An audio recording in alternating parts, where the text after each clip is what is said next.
Hello નમસ્કાર વિદ્યાર્થી મિત્રો, વેદ ડિજિટલ એજ્યુકેશનમાં આપનું હાર્દિક સ્વાગત છે। આજે આપણે ધોરણ 6 વિષય સામાજિક વિજ્ઞાન જેમાં 10મું ચેપ્ટર પૃથ્વીના આવરણો જેનું આપણે સરસ મજાનું સ્વાધ્યાય સોલ્યુશન જોવાના છીએ। તો ખાસ ચેનલમાં નવા હોય તો ચેનલ સબસ્ક્રાઇબ કરી બાજુમાં આવેલા બેલ આઇકનને પ્રેસ કરો જેથી તમને અવનવા વિડીયોની નોટિફિકેશન મળી શકે, માહિતી મળી શકે। બરાબર, વિડીયો લાઈક કરો, તમારા મિત્રો દોસ્તોને ચોક્કસથી શેર કરો। તો જોઈએ વિદ્યાર્થી મિત્રો 10મું ચેપ્ટર પૃથ્વીના આવરણો જેનો આપણે શું જોવા જઈ રહ્યા છે, સ્વાધ્યાય સોલ્યુશન। તો પહેલો પ્રશ્ન, નીચેના પ્રશ્નોના ઉત્તર 1-2 વાક્યોમાં આપો। પહેલું, પૃથ્વી પરના મુખ્ય આવરણો કેટલા છે?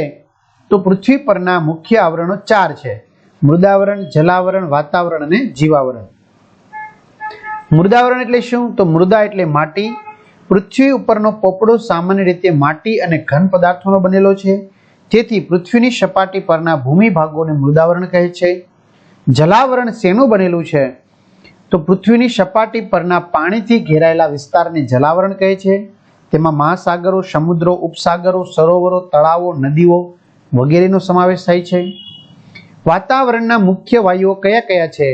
Nitrogen, oxygen, ozone, carbon dioxide વગેરે વાતાવરણના મુખ્ય વાયુઓ છે। જીવસૃષ્ટિમાં કોનો સમાવેશ થાય છે?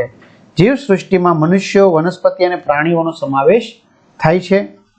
પ્રશ્ન 2, નીચેની ખાલી જગ્યા પૂરો, જેમાં પહેલું, પર્વતો, ઉચ્ચ પ્રદેશો, મેદાનો મૃદા આવરણમાં આવેલા છે। પૃથ્વીની સપાટીથી આશરે 800 થી 1000 કિલોમીટર સુધી વાતાવરણ વિસ્તરેલું છે। વાતાવરણમાં નાઇટ્રોજન વાયુનું પ્રમાણ સૌથી વધુ હોય છે। નીચેના વિધાનો ખરા છે કે ખોટા તે જણાવો। વાતાવરણમાં ઓક્સિજન 150 કિમીની ઊંચાઈ સુધી હોય છે, ખોટું। મહાસાગરો આપણા જળમાર્ગો બન્યા છે, ખરું। જીવાવરણમાં અનેક પ્રકારની જીવસૃષ્ટિનો સમાવેશ થાય છે, ખરું। પૃથ્વીની સપાટી પર પાણી અને હવાને કારણે સજીવ સૃષ્ટિ વિકાસ પામે છે, ખરું। ઓઝોન વાયુ સૂર્યના પારજાંબલી કિરણોથી પૃથ્વી પરના સજીવોને બચાવે છે, તો ખરું।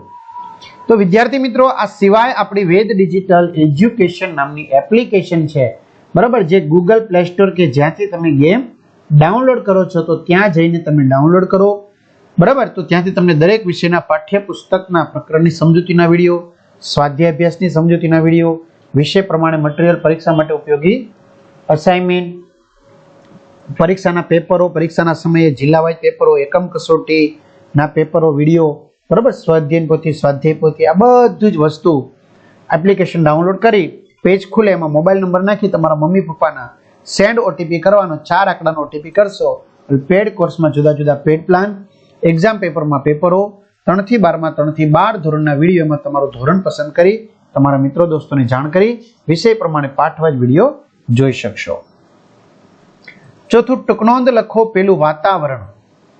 તો પૃથ્વીની ચારે બાજુ વીંટળાઈને આવેલા લગભગ 800 થી 1000 કિલોમીટરની ઊંચાઈ સુધી વિસ્તરેલા વિવિધ વાયુઓના આવરણને શું કહેવામાં આવે છે?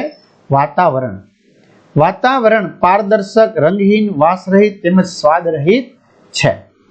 તેમાં વાયુ તત્વો, પ્રવાહી તત્વો અને ઘન તત્વો હોય છે। વાતાવરણમાં nitrogen, oxygen, ozone, carbon dioxide તેમજ પાણીની વરાળ હોય છે। વાતાવરણમાં આ વાયુઓ ઉપરાંત ધૂળના રજકણો, ક્ષારકણો, સૂક્ષ્મ જીવજંતુઓ, ઉલ્કાકણો વગેરે વિદ્યાર્થી મિત્રો એમાં હોય છે।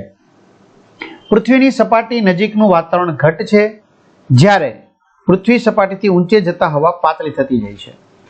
કાર્બન ડાયોક્સાઇડ વાયુ ભારે હોવાથી હવાના નીચલા સ્તરમાં તે વધારે પ્રમાણમાં હોય છે, ઊંચે જતા તેનું પ્રમાણ ઘટતું જાય છે। કાર્બન ડાયોક્સાઇડ આશરે 20 કિમીની ઊંચાઈ પછી, ઓક્સિજન આશરે 110 કિમીની ઊંચાઈ પછી અને નાઇટ્રોજન આશરે 130 કિમીની ઊંચાઈ પછી તેની હાજરી ઓછી જણાય છે। ખૂબ ઊંચાઈએ જતા માત્ર હાઇડ્રોજન અને હિલિયમ જેવા હલકા વાયુઓ જ જોવા મળે છે। વાતાવરણમાં ઓઝોન વાયુનું પ્રમાણ ખૂબ જ ઓછું છે। રજકણો અને ક્ષારકણો વાતાવરણના ઘન ઘટકો છે, તે વાતાવરણના નીચલા સ્તરમાં હોય છે।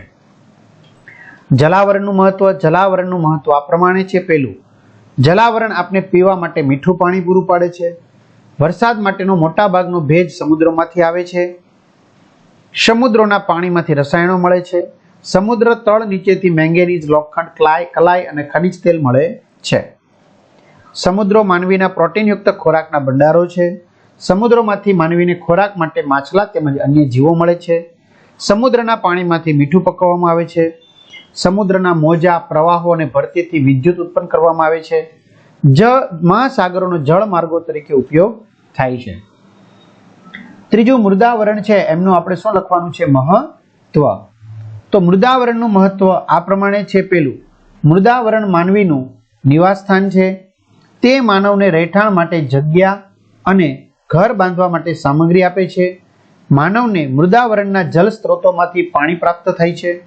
માનવી મૃદાવરણ પર ખેતી કરી વિવિધ પાક ઉગાડે છે તેમજ ઉદ્યોગ ધંધા અને અન્ય આર્થિક પ્રવૃત્તિઓ કરે છે.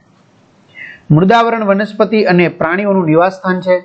મૃદાવરણ પરના જંગલો, ઘાસના મેદાનો, પ્રાણીઓ વગેરે વિવિધ પ્રકારે ઉપયોગી છે. મૃદાવરણમાંથી મળતા ખનિજોનો ઉદ્યોગોમાં અને બીજી રીતે ઉપયોગ થાય છે.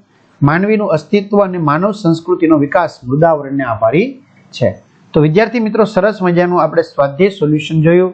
આ સ્વાધ્યાય સોલ્યુશનની PDF કે પછી તમારે આગળ બીજા ચેપ્ટરના વિડીયો જોવા હોય તો આપણી વેદ ડિજિટલ એજ્યુકેશન નામની એપ્લિકેશનમાંથી તમને પ્રાપ્ત થશે. બરાબર? તો તમારા મિત્રો દોસ્તોને ખાસ જાણ કરો. ચેનલમાં નવા હોય તો ચેનલ સબસ્ક્રાઇબ કરો. તો અહીં સુધી રાખીએ. અસ્તુ. જય હિન્દ, જય ભારત.